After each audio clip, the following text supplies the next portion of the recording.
Correcteur News TV. Correcteur News TV. Awande correction, il y a news tout. Donc, Awande, on assure quoi. Suivez Correcteur News TV.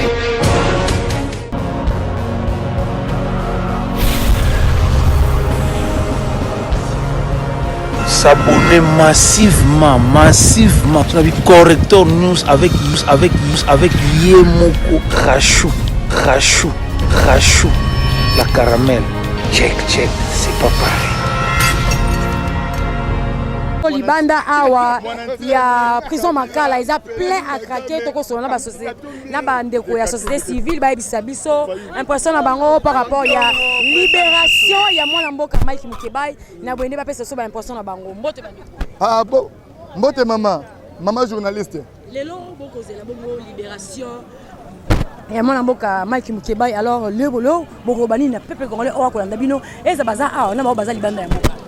Bon, eloko moka tozoloba tolingi vérité ezala kati ya mboko oyo na mboko ezali soki moto azoloba vérité akomi motu mabe akomi contre vérité tolingi nde vérité na République démocratique du Congo état de droit oyo boza koloba on dirait boza kokosa biso soki moto alobi vérité bozwi ye botie na kati ya prison makala mais ezalaka bongo te mais soki bozo continuer bongo mboka oyo biso tout activiste congolais na République démocratique du Congo etia Filimbi Lucha, il est temps ici la rue, biso tout ko bima libanda, en tout cas toko mobiliser pour binoyo, batu baza ko tia bino comme ba état de droit bozo sala yango te. Même na mboka o ndenge za bwe. Bato basali ba crime ba bomi ba Rossi Chimanga. Ba bomi ba Thérèse Kapangala, ba bomi ba activiste congolais belé. Ba bomi ba ta droit de l'homme belé. Baza libre bazo telengana wana. Côté mwana ba type ba tia maboko libanda. Mais oya biso mwana mboka Mike Mukebai alobi kaka vérité à pamba obo zuye bo ingeli na prison makala yango tolobi non et puis tokolemba tete toza ba congolais oza mabela ba koko na biso ya République démocratique du Congo to tinima tete bota na congolais mutu mo pata ba bundeso na mboko azate à part biso moko yango tolobi makambo oyo fo stila soki mutu azoloba vérité fo botika ye tomoni même na poto kasi a pa ko bima boko sepela te comme justice sali musala nango état de l'eau sali justice esali musala mabe azaki mutu akokaki koumela na place ote kie bamwa oyo Mike Mukebai asali awawa justice eza mabe ezali ya kokufa toyebi te justice oyo bango bauti konome sikoyo soki mpe kosala mosala ya malonga mais soki ekozala kaka lokola oyo bauti kokende ekosala mabe mpasa justice asali mosala mabe Mike Mukebai azalaki mutu oyo akokaki kosala même 2 jours azui abimi bakoseli makambo ya kokosela ti Mike Mukebai na moment oyo aza kobima lelo abeti plus de 3 mois en prison. Merci beaucoup mon mboka bon ngai lelo na koloba ezaka que on est content parce que mon mboka Mike Mukebai azoza la relaxer kala mingi te. D'ailleurs partout dans le monde et lorsque tout le monde est la justice l'appareil judiciaire ce qui est makasi mboka ikotomo ekende liboso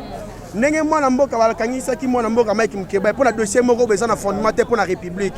tosenga pe na justice congolaise le rôle légitime de tout la mboka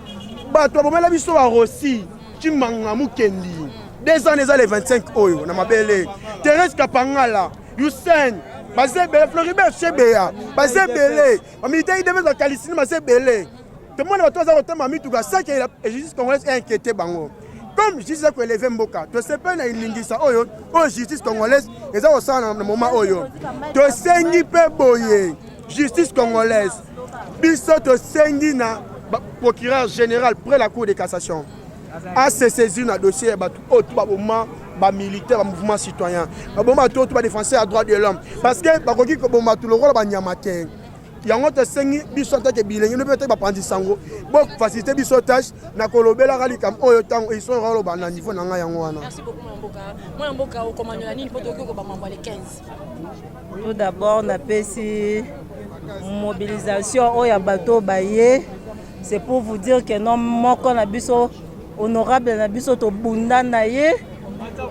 honorable to bunda na ye mbala na mbala to monaki bazizi na biso ya Congo oyo bakangaka bato ya FCCT Mike Mukebai azalaki na ba droit na ye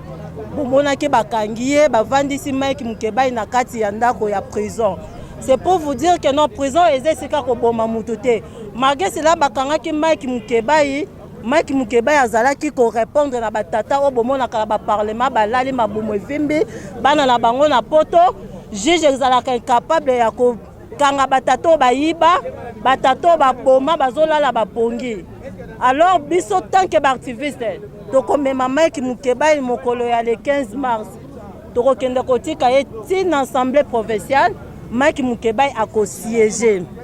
Mike Mukeba akovanda ba action kalate zozonga bakanisa ki kwa babomi Mike Mukeba ngana bengaka Mike Mukeba aza soso batia na kati na sambeto soso to tia na sambeto ko polate le contrat ko tazala lisusu bien protégé balinga te to bike no bavandisi biso bazela batu balemba batu bakolemba te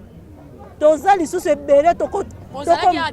nga kutu boye nakomaki depuis 9h balobaki 11h tozomona tobenga nani boye telefone ekangi papa oza lokuta soki boboyi tokokota biso nyonso na prison tokobimisa Mike Mukeba oyo aza eli na biso soda ya peuple congolais nayebi ke no batata ya IDPS batata ya FCC tosengaki libala ekabwana boboyaki Mike Mukeba azoya soki bino bokoki te Mike Mukeba Godin Poi ero aza azobanga Godin Poi ero ozotanga verse tokoleka na Mike Mukeba bandal bokomona biso avec forme.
Toyekozwa Mukebai tozongana na lingwala po aza mwana lingwala wana papa na biso toza na posa na ye toza na posa gouvernement atika ye abima azonga na poste na ye asala musala na ye ndenga asengelaki na yango Bote papa nazili kwa pesi papa wana kapesa bote kapesa kolela na biso ndango tozo papa wa papa ba chef kwa biso tolelemi eloko sila kate makili kutesala mesila bongo ene sila te ena ndenge ndozo ena nko temsena nko ma msele kana nko papa azonga muso azongi nda lupango zo bazongisa nyonso bazongisa babezala te mbote papa ngana uti na ngalema justement na devo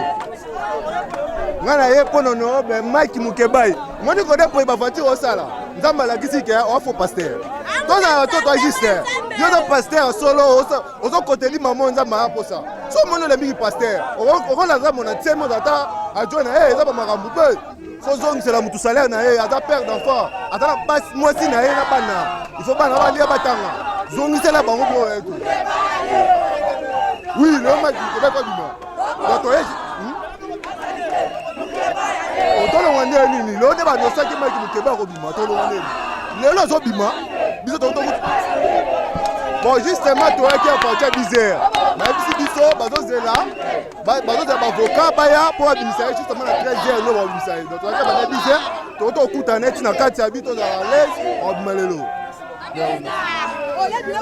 Mbote papa na utilingwala na sepeli Mike Mukeba aza molobeli na biso papa na teka kalisute aza papa social abanda kosunga biso akomi nano na parlement te esengo na zanango nalala batika Mukeba. Merci père ngana apona sorta Mike Mukeba mukoso l'homme de vérité bango bakanisaki soki babombi moto nasali bumu bakozala bien baziki lelo yango Mike Mukeba azobima lelo. Mbote papa nauti na lingwa la papa susi na ngai na ye kobimisa beto na biso Mike Mukeba oya longa bitumba po bukola ba verite ba jalou nyoso na mai wo batika Mukeba sala musala na ye batika Mukeba sala musala na ye lingwa la ndiye muteponaki Mukonzi mbote papa bauti pele na kati ya ngaba na ye ka mpona Mukeba ikolo ba verite 15 millions na biso tozwa ngo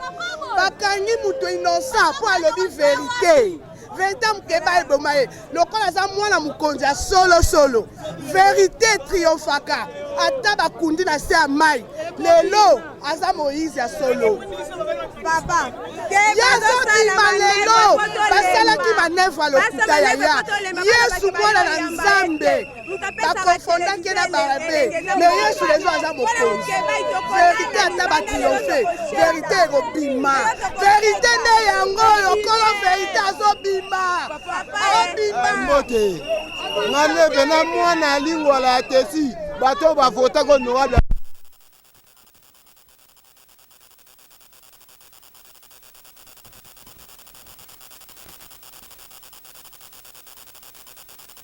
siko nini yango na honorable bolingi pena nesi nini omo pa bibalabala osuki presse elingi eyinda lisusu presse elingi eyinda pa bibalabala yoka sa puso est-ce que biso tobosana o pa bibalabala tobosani yo te makambo 15 millions wana 15 millions tobosani te makambo yango lisusu elingi ezonga so de bouton boye na 24 na nini wana croisement nini nyangwe botala manzanza pamba bakangi esila tia neni bopesa biso combien de mois pona so de mutona siko tokoti na neni omonye okosambwa tozana yo awa. Bon, en tout cas, je peux. En tout cas, na pesi merci na bana lingwala. Balakisi penza bolingo. Balakisi penza ke mutu na bango o bamande ko luka yeyo. Tolobaki na bango ke boloko silaka. Lelo boloko sili. La lutte continue. Tozo bundet longo tozali. Mais oyebi ndenge zalaka pour remplir ba document. Oyebi l'état congolais ndenge zalaka malembe. Tozali na bango. Lelo tokokena Mukeba malembe tinda. Mbote na yo kobima ya mwana mboka Mike Mukeba important ekozala nini? En tout cas au monitorer avec force donc toyende pour na Mike Mukeba honorable Mike Mukeba molobeli ya Congo ya vie de Kinshasa te me ya Congo toki batu balobi o Mike Mukeba zaki de laisser pas ya lipasa na ye Daniel Safu et puis bato mingi bakoloba soki aya bakosepela na koya na ye te honorable azoya Kalaming te faito sa ne cortège ye moi lobaki ba papa mo mama moko famille politique mais asundolaki ye te asundoli ete bakosi bango nde bayebi te aya combien de fois kotala ye malebele plusieurs fois soit ye pa na ete seka leke pa madame na palin. OK nazane sepele nane sengo mingi ya mona numéro 1 ya lingwala molobeli ya bana lingwala molobeli ya mboka Mike Mukeba godem po ikanga mato ko chalo korona lingwala sute to mona osu na lingwala te godem po Mike abimi Mike Mukeba abimi twana sengo ebele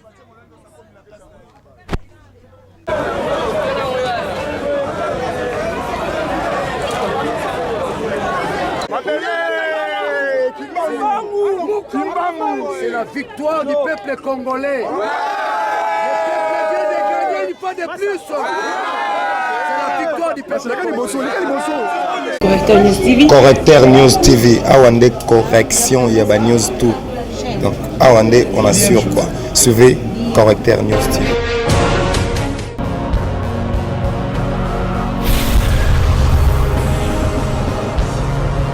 S'abonner massivement. Tu as vu Correcteur News avec Yemoko Rachou. La caramel. Check, c'est pas pareil.